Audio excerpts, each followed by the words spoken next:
Well, I think they say that the era of mass immigration is going to have to come to an end. I think at the root of the riots and the protests that have accompanied the disorder is a profound concern over a policy that has been pursued by left and right for 30 years that isn't working for the country. It's about the borders being completely broken. It's about a model of multiculturalism that has prioritised group difference over commonality. This is a reset moment for the country. We will come back and look at this time as a watershed in how we discuss and debate issues around migration and multiculturalism. Sure, Saga. Hey, Matt. Quick question. Do you think I'm English?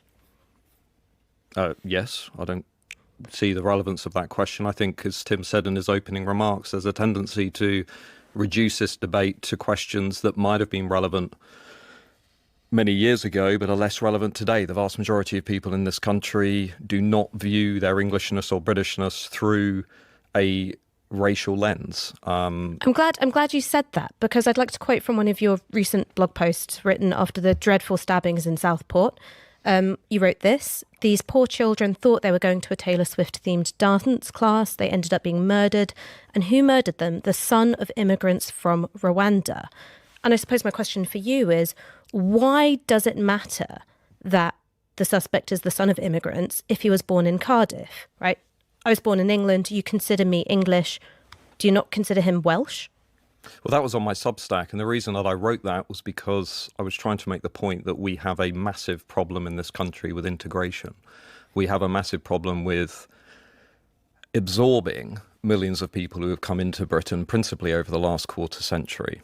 And we can see that. It's instantly obvious to anybody who lives outside of the M25, lots of people in London too, that what we have essentially done is pursued a model that has prioritised group difference and, particularly on the left of politics, I would argue, has allowed minorities to celebrate their distinctive identity, culture, history, but has not allowed the majority to do the same. But you were the person singling out his difference, that he's the child of immigrants from Rwanda. The point I'm making is that if he's as British, quite frankly, as me or you, why are you emphasising that point of difference?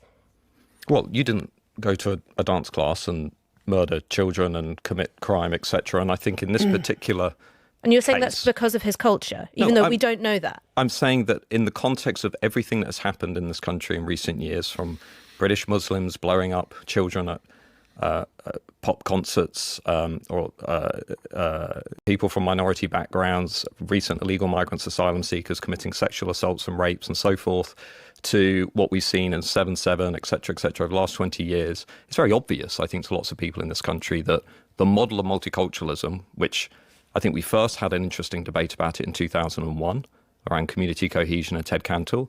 We then had a debate about it with Trevor Phillips, so we sleepwalking to segregation.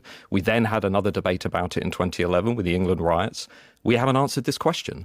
How are we going to build an integrated society? Imposing mass immigration on this country while thinking that we can integrate this country at the same time is not a serious answer to that problem. But if I could just move on, I mean, I do read your Substack, Matt, and you have a blog post called Britain's Looming Demographic Crisis. And just to quote from that, you say that the share of the country's population that identifies as white British is forecast to become a minority group around the year 2070. Those who oppose these great inflows and do not embrace the rapid ethnic change they cause wonder why it is that politicians seem unable to stop them.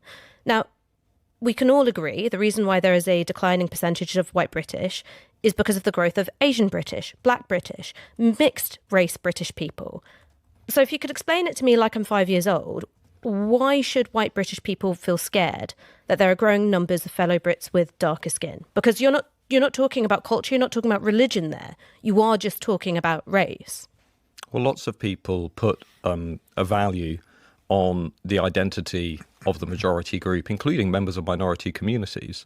Profound demographic shifts of the scale that we're going through in this country at the moment have never been seen before in our history. This is unprecedented. We are going to see over the next 12 years alone another 6.5 million people come into the country, 6.1 million because of migration. Migration is going to be responsible for 90% of all of our population growth over the next decade. For many people in the country, It's not to do with race. It's to do with what that means for their culture, what it means for their shared values, what it means for the symbols of their national identity.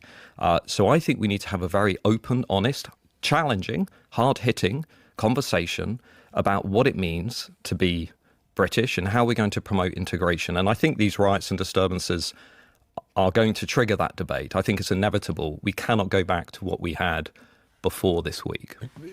I'm just going to pass you over to Mona, but just very briefly, how would you build an integrated society? The first thing, you're talking about having a conversation, but what would be your contribution to that? Sure, I think we need to freeze all non-essential migration into this country.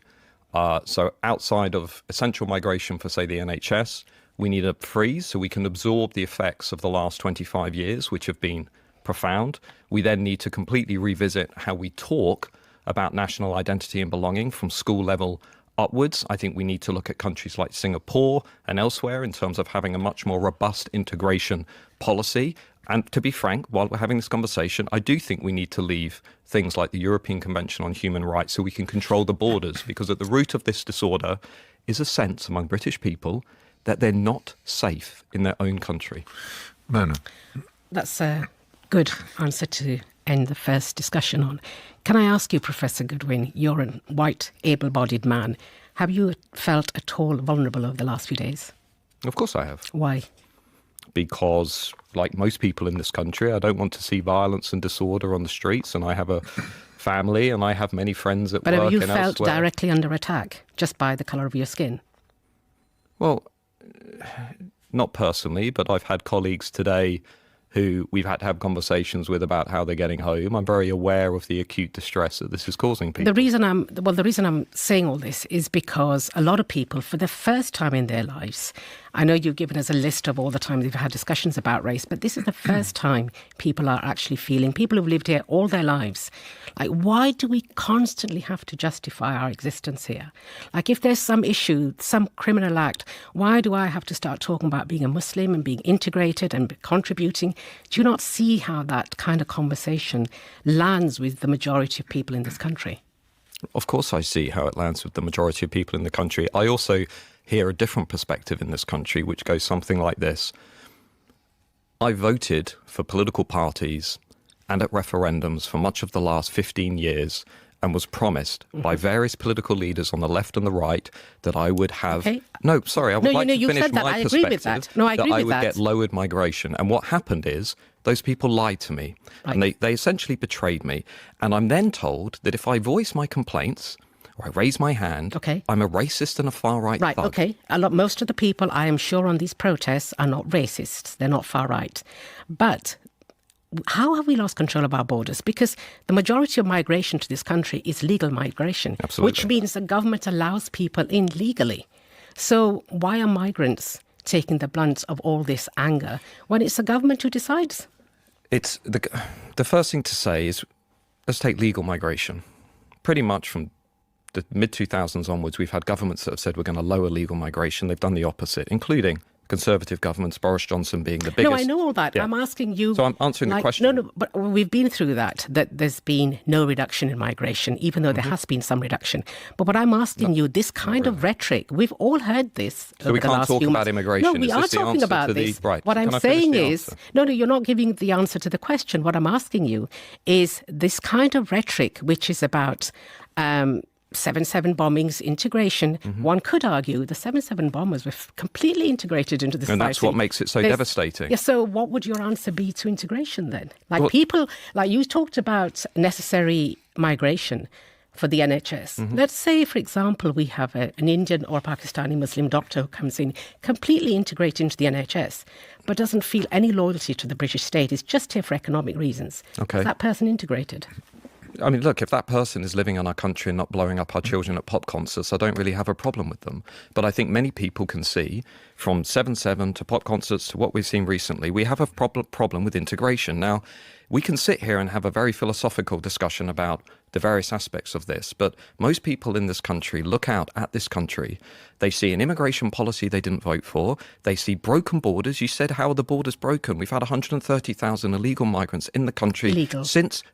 Illegal. That's what I'm saying, Since illegal. 2018. But the We've got majority are 1.2. legal. Can I finish, please? Yes, please. We've got 1.2 million illegal migrants estimated living in the country today. The fundamental problem in this country, which is reflected in the riots and disorder, is that people do not feel safe. And I would also add this. I would also add this briefly. Why are the riots so intense in Rotherham?